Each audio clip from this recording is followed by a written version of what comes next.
పేదల ఇళ్లను కూల్చడానికే హైడ్రాను తీసుకొచ్చారని ఆరోపించారు ఎంపీ ఈటల రాజేందర్. హైడ్రాపై స్పందించిన ఆయన పేదల ఇళ్లను కూల్చే అధికారం ఏ ప్రభుత్వానికి ఉండదన్నారు. హిట్లర్ పాలనకు నిదర్శనంగా హైడ్రా పనిచేస్తుందన్న ఈటల హైడ్రా చర్యలకు సీఎం రేవంత్ రెడ్డి బాధ్యత వహించాలన్నారు.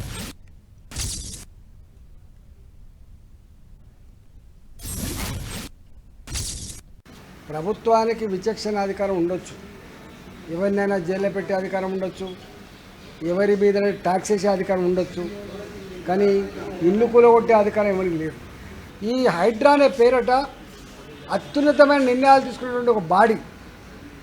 హిట్లర్ రాజ్యంలో ప్రజల మీద అఘాయిత్యాలు కావచ్చు, ప్రజలు చంపే విషయంలో కావచ్చు, ఇవాళ ప్రజాస్వామ్యాన్ని కూలి చేసే విషయంలో కావచ్చు, తీసుకునే నిర్ణయాల సంస్థ పేరే హైడ్రా అని చెప్పి అయితే వారు చెప్పిండ్రో, ఆ హైడ్రా అంటే హిట్లర్ని ఆదర్శంగా తీసుకొని హైడ్రాను స్థాపించినట్టుగా ఆయన చెప్పిండు. కాబట్టి హైడ్రా వచ్చినప్పటి నుంచి కూడా చూస్తూ ఉన్నా. హైడ్రా చరిత్ర చూసిన తర్వాత ఇది పేదల ఇండ్లు కూలగొట్టేటువంటి ఒక సంస్థగా, ప్రజల్ని వేధించే సంస్థగా, ఇవాళ వాళ్ళకు అనుకున్నోళ్లకు భూములు కట్టబెట్టి వాళ్ళకు వ్యతిరేకంగా ఉన్నటువంటి వాళ్ళ ఇండ్లు కూలగొట్టుడు, భూములు గుంజుకునే సంస్థగా అది రికార్డుకి ఎక్కింది. కాబట్టి ఇవాళ రంగనాథ్ కూడా ఎవరు తప్పడతలేరు, హైడ్రా సంస్థ గురించి మాట్లాడతలేరు.